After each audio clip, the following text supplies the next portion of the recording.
For we are to God the fragrance of Christ. 2 Corinthians 2 verse 15. Welcome to the channel. My name is Tokwe and this is Top Notes by Tokwe. So if today is the first time you see my face, I'm a fragrance reviewer from Lagos, Nigeria, and I'll be elated if you subscribe to the channel. Today in the video, I'm going to talk about my Perfumes Arabiyat fragrance. So if you're interested in knowing about the fragrance that I want to talk about and also hear my opinions about the fragrance, without much ado, let's get into the video. Welcome to the video. So if you have not subscribed at this point, why don't you click the subscribe button? That is if you like fragrance related content like I do. So today I said that I'm going to talk to you about a perfume, and this is the perfume, right? You know what, let me take this off it. So this is it. It's called Oud al Layl. This is it. It's from Arabiyat, my perfume. This is how the box looks in front, like this, and then this is the back. Again, it's a Middle Eastern brand. This is my second perfume from them. The first was Lamsat Harar or Harar Lamsat. I'll insert a picture of it. So this is how this perfume looks like. It's a bit dirty.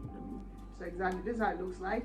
It has this nice glass bottle, and then at the back it has like representation of something like a wood on it, and then at the front here you would see the cover. It's a wooden cover. It's a standard bottle. I wouldn't say it's expensive, I wouldn't say it looks cheap. It's just a standard bottle. It has Oud al Layl rating, and then the Arabiyat logo is beneath. Let me come closer so you see. And then there are wood chips suspending. I don't know, I'm not sure, can you see it? Yes.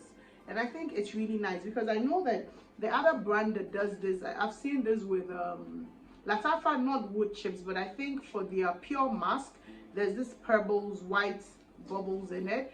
And I think I've seen for wood chips, I've seen Swiss Arabian do that. So yes, it looks okay. So for notes, I'm going to spray on the paper and then I'll tell you the notes. So it has caramel, citrus, it has flowers, it has powdery notes, it has floral notes, it has vanilla, and then amber, agarwood, and then some spices.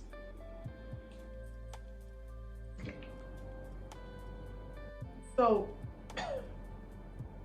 first and foremost, this is a very strong scent.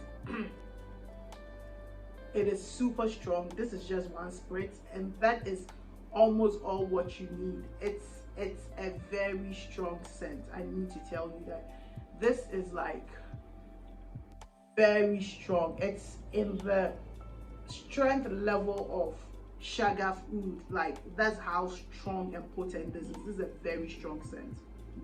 So on the top, I smell, so it's about to rain, so there's a bit of thunder going on, so you may hear that. So let's go. So I smell, there's a greenness that I smell at the top, but this is not represented anywhere. I'm thinking that there might be like some vetiver there, but there's a green note, a very nice crisp green note that starts off. Then the caramel, the sugary sweetness of the caramel comes through. It gets sweet, it gets quite sweet. It's so beautiful. Like, at this point, all I get is the green and the sweet caramel at the top.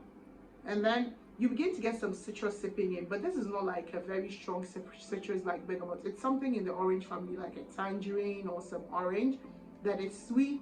It helps to tone down the caramel sweetness, but it has its own added sweetness that is not too much. There's some like a semi-sweetness. Very beautiful. And you begin to smell some mossiness. So I want to think that there's some oak moss here. And this mossiness, like as it's getting into that mossiness, the sweetness and the caramel is there. The greenness is still there, but it's mixed up with the caramel and the citrusness. So it has this beautiful melange that it has done. And then the mossiness is not just on its own. There's this beautiful powderiness, and I'm thinking of something like an iris leaf or iris kind of powderiness, or maybe lavender. Beautiful barbershop kind of a powderiness that it has. It's really nice.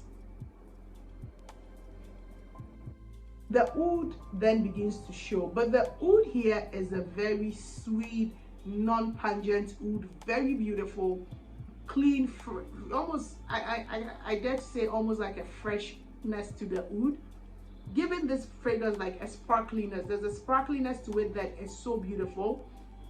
Honestly, for the price, this fragrance really journeys. It's so beautiful.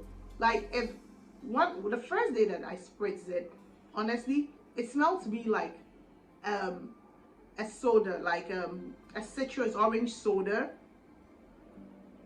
with some how do I say this, with some powderiness to it. That's what it smells like. It smells like orange cola soda. So not just like an orange soda like Fanta, but like a Coca-Cola with an orange twist to it. And it's so beautiful. It is so beautiful. It's sweet, it's woody, green, it has a bit of mossiness to it. Oak moss is not mentioned here, but I definitely get it. It is so beautiful. And one of the things that I love about this perfume is that it is inexpensive, yet it has the ability to develop very much. It's inexpensive, but it has complexness to it, in the sense that it doesn't stay flat. It develops, it has different journeys. At least on my skin, I go through like the initial blast of the sweetness and the caramelness with the green, and then I get the blast of citrus, then it gets a bit powdery with some lavender nuances to it, then the sweet oud begins to come in, and then it gets, at the end you get some vanilla, but it's not an overpowering. It's just a one that gives it so much balance. It's a very balanced scent. It's one that I feel like if you can find it, you should get it. The amber is here, but it's not overpowering. It just keeps it warm and beautiful. This scent is so nice. My last daughter really likes this perfume. It's quite powerful, but she just puts on a spritz, and she's one that has been really wearing this. I find that this is one scent that's going to be beautiful, especially for transitioning into fall. And I would say that it's a fall and a winter scent. Maybe early spring, when the ice is still towering, the snow is still towering, and it's not too bright. It's a very beautiful scent, and it's inexpensive, to be very honest. On my skin, I get anywhere between 4 to 5 hours. That's when I do just 2 spritz, because it's very powerful. On clothes, even days after, you can still smell it, and it's not smelling it as per saying that, okay, this perfume smells nice. You're smelling it in the sense that you are able to say that this was the perfume. You're able to detect the DNA just on it. So it's a very great scent. If you find it, please buy it. It's usually very easily accessible on like supermarket shelves around. Like, you can easily find this. My friend on here, Era Mosele, was the one that put me on it. It took me a long time to buy this thing, and now I'm like, girl, why do you take so much time to get it? This scent is definitely a unisex scent. It is, but if you're one that don't like sweet scents, this could be a bit sweet, so people that don't like sweet scents may not want it. I think that's one that for the price you can blind buy, but for the scent complexity, I think that you may have to sample it. But because scents like this you may not find a sample, because you usually find it in the supermarket, it's not expensive, so you can go ahead and buy it. Comment in the comment section if you had any experience with Oud al Layl. It's a beautiful scent and I like it. So thank you very much for watching this video. If you're not subscribed to this point, why don't you click the subscribe button, turn on the notification bell so that you are always notified when I upload a new video. Also give this video a thumbs up, share it with your friends so they can get their hands on this beautiful scent. Thank you so much for watching this video, and I'll see you in my next video. Stay safe, stay scented.